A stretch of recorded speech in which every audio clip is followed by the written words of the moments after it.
Barka da shigowa tashar Indian Hausar ka. Danna subscribe da kuma alamar ƙararrawa. Domin samun sabbin fina-finai.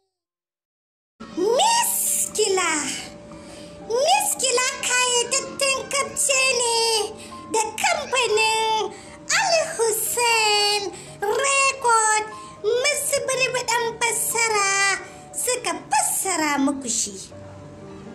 Miskila kayyadaddun labari ne akan wani gawurtaccen shedan.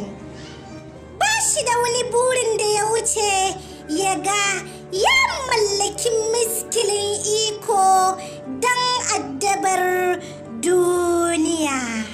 Gawurtaccen shedan Kalasur bayan bayyanansa yayin da ya gama mallakan gangan jikinsa da kansa da kuma hannu da yake bawa umarni ya hako masa sauran gangan jikin. Gawurtaccen shedan Kalasur ya bayyana a daidai yayin da can gidan ahalin da suka sheke shi suna shagulgula na auren 'yarsu da ɗansu wanda suke musu haɗin gida. Bayan kammala shagulgulan bikin ne da amarya da angon suka je yawon cin amarci, shi kuma gawurtaccen shedan Kalasur ya haɗa musu hatsari ya sheke angon ya kwamishe amaryar. Tabbas wannan kafce na kunshe da cakwakiyoyi fim wanda na furta a baya. Kai dai nemi naka kayataccen kafce na fim ɗin Miskila na kamfanin Al-Hussein don more cakwakiyar da ke cikinsa.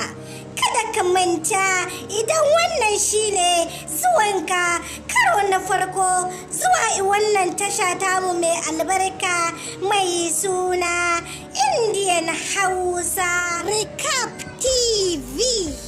Masoyiya ku danna mana subscribe da kuma alaman kararrawa don more fashin baki da ke cikinsa ko kuma in ce recap na fina-finan Indian fassarar Hausa.